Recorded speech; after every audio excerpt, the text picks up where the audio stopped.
2024 के लोकसभा चुनाव में बीजेपी को बहुमत से रोकने वाली विपक्षी इंडिया गठबंधन में अब एक बड़ी दरार पड़ती दिख रही है। आम आदमी पार्टी ने मानसून सत्र से ठीक पहले गठबंधन से अपने सारे रिश्ते पूरी तरह खत्म करने का ऐलान कर दिया है। देखिए, हमने अपनी स्थिति स्पष्ट कर दी है कि लोकसभा चुनाव तक इंडिया गठबंधन था। बाकी पार्लियामेंट का जहां तक सवाल है, हम तो हमेशा आम आदमी पार्टी मुखरता से सरकार की तमाम गलत नीतियों का विरोध करती रही है और हम लोग करेंगे।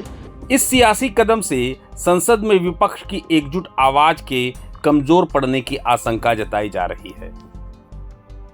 संसद का मानसून सत्र 21 जुलाई से शुरू होने वाला है। इससे पहले मोदी सरकार को घेरने के लिए इंडिया गठबंधन ने अपनी रणनीति बनाने के लिए बैठकें बुलाई है, लेकिन इन बैठकों से आम आदमी पार्टी ने खुद को पूरी तरह अलग कर लिया है। आम आदमी पार्टी के संजय सिंह ने साफ कर दिया है कि उनकी पार्टी और अरविंद केजरीवाल पहले ही स्पष्ट कर चुके हैं कि वो इंडिया गठबंधन से बाहर है। संजय सिंह के मुताबिक ये गठबंधन सिर्फ लोकसभा चुनाव के लिए था। यही वजह है कि चुनाव के बाद आपने हरियाणा और दिल्ली विधानसभा चुनावों के साथ साथ पंजाब और गुजरात के उपचुनावों में भी अकेले ही हिस्सा लिया। हालांकि उन्होंने ये भी कहा है कि आप टीएमसी और डीएमके जैसे दलों के साथ संसदीय मुद्दे पर समन्वय बनाए रखेगी। तो सवाल ये है कि आपके इस कदम से क्या विपक्ष की आवाज कमजोर पड़ेगी? आपके पास राज्यसभा में 8 और लोकसभा में 3 सांसद हैं। खुद संजय सिंह संसद में सरकार के खिलाफ सबसे मुखर आवाजों में से एक माने जाते हैं। उनका गठबंधन की संयुक्त रणनीति से अलग होना विपक्ष के लिए एक बड़ा झटका माना जा रहा है। यह दरार सिर्फ बैठकों तक ही सीमित नहीं बल्कि मुद्दों पर भी साफ दिख रही है। जहां कांग्रेस और अन्य दल ऑपरेशन सिंदूर और डोनाल्ड ट्रंप के दावों जैसे मुद्दे को उठाने की तैयारी में है, वहीं आपने साफ कर दिया है कि उसके लिए दिल्ली में यूपी बिहार के लोगों पर चल रहा बुलडोजर और यूपी में सरकारी स्कूलों को बंद करने का मुद्दा सबसे अहम है।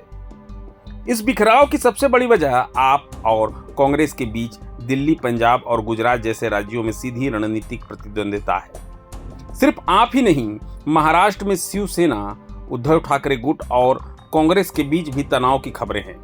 साफ है, जो विपक्षी एकता 2024 के चुनाव में एक बड़ी ताकत बनकर उभरी थी, वो अब मानसून सत्र से पहले बिखरती हुई नजर आ रही है।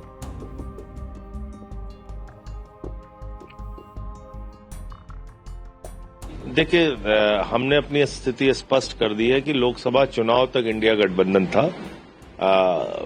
बाकी पार्लियामेंट का जहां तक सवाल है, हम तो हमेशा आम आदमी पार्टी मुखरता से सरकार की तमाम गलत नीतियों का विरोध करती रही है और हम लोग करेंगे।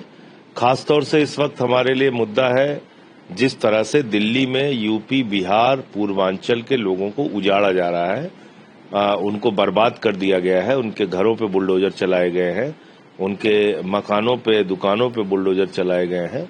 तो ये एक बड़ा मुद्दा होगा जिसको हम लोग उठाएंगे दिल्ली के परिप्रेक्ष्य में।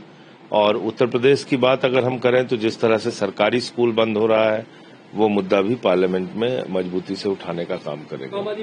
मतलब क्या वहां पार्लियामेंट में जाएंगे तो मुंह पे पट्टी बांध के तो जाएंगे नहीं। हमने कहा आधिकारिक रूप से इंडिया गठबंधन के साथ आम आदमी पार्टी आज की तारीख में नहीं है।